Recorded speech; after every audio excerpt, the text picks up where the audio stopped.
ನಾನಾಗಲೇ ಹೇಳಿದಂತೆ ಕಾಂತಾರ ಸಿನಿಮಾದ ವಿಚಾರಕ್ಕೆ ಸಂಬಂಧಪಟ್ಟಂತೆ ದೈವಕ್ಕೆ ಮುನಿಸಾಗಿದೆಯಾ? ನಿನ್ನೆಯ ಒಂದು ಘಟನೆ ಹೌದು ಅನ್ನುವಂತಿದೆ. ಎಚ್ಚರಿಕೆಯನ್ನು ಕೂಡ ದೈವ ಕೊಟ್ಟಿದೆ. ಸಿನಿಮಾದಲ್ಲಿ ದೈವಕ್ಕೆ ಅಪಚಾರ ಎಸಗಲಾಗಿದೆ ಅಂತಕ್ಕಂಥದ್ದು ಇಡೀ ಈ ಘಟನಾವಳಿಯ ಸಾರಾಂಶ. ಸೊ ದೈವಸ್ಥಾನದಲ್ಲಿ ಕಾಂತಾರ ಸಿನಿಮಾಗೆ ವಾರ್ನಿಂಗ್ ಕೂಡ ಸಿಗ್ತಾ. ಹಾಗಾದರೆ ವಾರ್ನಿಂಗ್ ಕೊಟ್ಟಿದ್ದು ಏನಂತ, ಮುಂದೇನಾಗಬಹುದು? ಇದು ಬಹಳ ಕುತೂಹಲವನ್ನು ಮೂಡಿಸ್ತಾ ಇದೆ.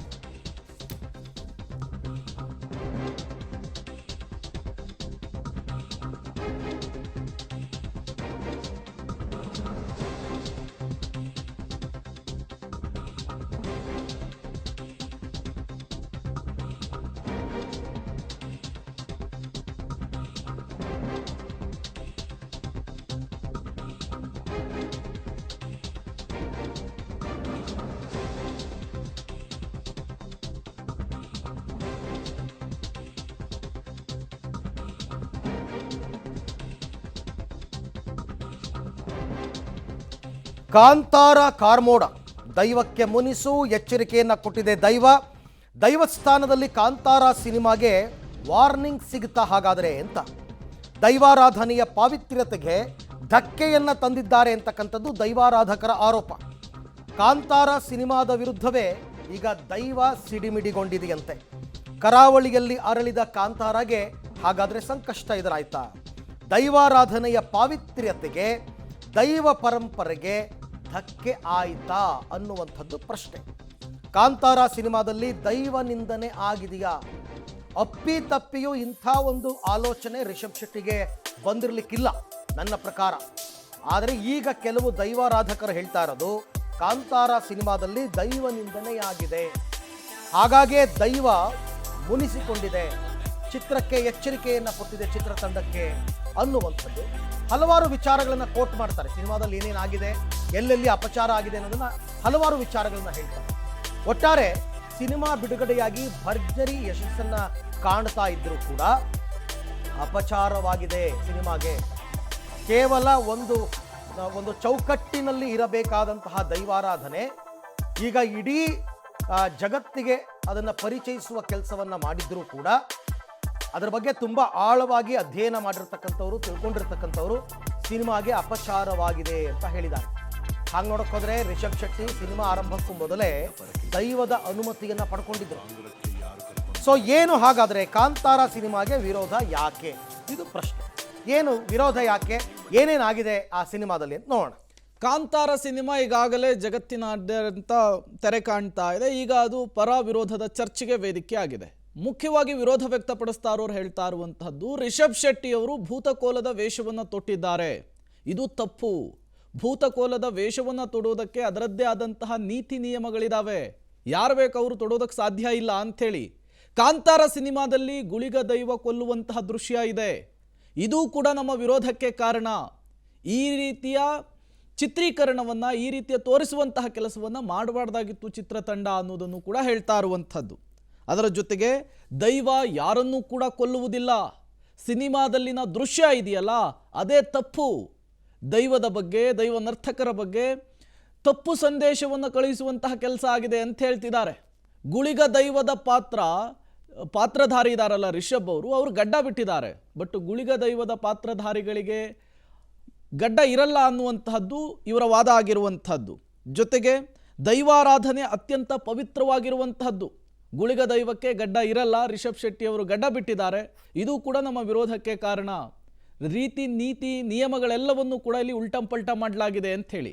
ದೈವಾರಾಧನೆ ಅತ್ಯಂತ ಪವಿತ್ರವಾದಂತಹ ಕೆಲಸ, ಅದಕ್ಕೆ ಅದರದ್ದೇ ಆದಂತಹ ನಿಯಮಗಳಿದ್ದಾವೆ. ಹೇಗೆ ಬೇಕು ಹಾಗೆ ತೋರಿಸೋದಕ್ಕೆ, ಹೇಗೆ ಬೇಕು ಹಾಗೆ ಮಾಡೋದಕ್ಕೆ, ಎಲ್ಲಿ ಬೇಕಲ್ಲಿ ಮಾಡೋದಕ್ಕೆ ಸಾಧ್ಯತೆ ಇಲ್ಲ ಅಂತ ಹೇಳ್ತಿದ್ದಾರೆ. ಅದೆಲ್ಲವೂ ಕೂಡ ಚಿತ್ರದಲ್ಲಾಗಿದೆ ಅಂತ ಹೇಳ್ತಿದ್ದಾರೆ. ದೈವ ಮೈಮೇಲೆ ಬಂದಾಗ ತೊಡುವಂತಹ ಅತ್ಯಮೂಲ್ಯ ಗಗ್ಗರವನ್ನು ತೊಟ್ಟಿದ್ದಾರೆ, ಇದೂ ಕೂಡ ತಪ್ಪಾಗಿದೆ. ಹಾಗಾಗಿಯೇ ಈ ಚಿತ್ರವನ್ನು ನಾವು ವಿರೋಧಿಸ್ತಾ ಇದ್ದೇವೆ. ತುಳುನಾಡಿನ ದೈವಾರಾಧನೆ ತುಳುನಾಡಿಗೆ ಮಾತ್ರ ಸೀಮಿತವಾಗಬೇಕು, ಅದನ್ನು ಹೊರತುಪಡಿಸಿ ಈಗ ಜಗತ್ತಿನಾದ್ಯಂತ ಜನ ಮಾತನಾಡ್ತಾ ಇದ್ದಾರೆ. ಎಲ್ಲಿ ಬೇಕಲ್ಲಿ ದೈವವನ್ನು ಅನುಕರಿಸುವ ರೀತಿಯಲ್ಲಿ ವಿಡಿಯೋ ಮಾಡಿ ಸೋಷಿಯಲ್ ಮೀಡಿಯಾಗಳಲ್ಲಿ ಹಂಚಿಕೊಳ್ತಾ ಇದ್ದಾರೆ. ಇವೆಲ್ಲವೂ ಕೂಡ ನಮ್ಮ ಪರಂಪರೆಗೆ, ನಮ್ಮ ಪಾವಿತ್ರ್ಯತೆಗೆ ಧಕ್ಕೆ ತಂದಿದೆ ಅಂಥೇಳಿ ದೇವರಿಗೆ ಯಾಕೆ ಪ್ರಚಾರ ಬೇಕು ಅನ್ನೋದು ಕೂಡ ಕಾಂತಾರಕ್ಕೆ ವಿರೋಧ ವ್ಯಕ್ತಪಡಿಸ್ತಾ ಇರುವಂತಹ ಒಂದು ವರ್ಗದ ಜನ ಕೇಳ್ತಾ ಇರುವಂತಹ ಪ್ರಶ್ನೆ, ದೈವ ಮಹತ್ವದ ಅರಿವಿಲ್ಲದೆ ಹಾದಿ ಬೀದಿಯಲ್ಲಿ ಆರಾಧನೆ ಮಾಡುವಂತಹದ್ದು ಅಪಹಾಸ್ಯ, ಇದು ನಿಜಕ್ಕೂ ಕೂಡ ದೈವಾರಾಧಕರಿಗೆ ಮಾಡ್ತಾ ಇರುವಂತಹ ಅಪಮಾನ ಅಂತ ಹೇಳ್ತಿದ್ದಾರೆ. ರೈಟ್. ಇದೆಲ್ಲ ಒಂದು ಕಡೆ ಆದರೆ ಕಾಂತಾರ ಪರವಾದ ಚರ್ಚೆ ಏನು, ಕಾಂತಾರ ವಿರೋಧ ಯಾಕೆ ಅಂತ ತಾವು ನೋಡಿದ್ರಿ ಪಾಯಿಂಟ್ಸನ್ನು. ಕಾಂತಾರ ಪರ ಚರ್ಚೆ ಏನು?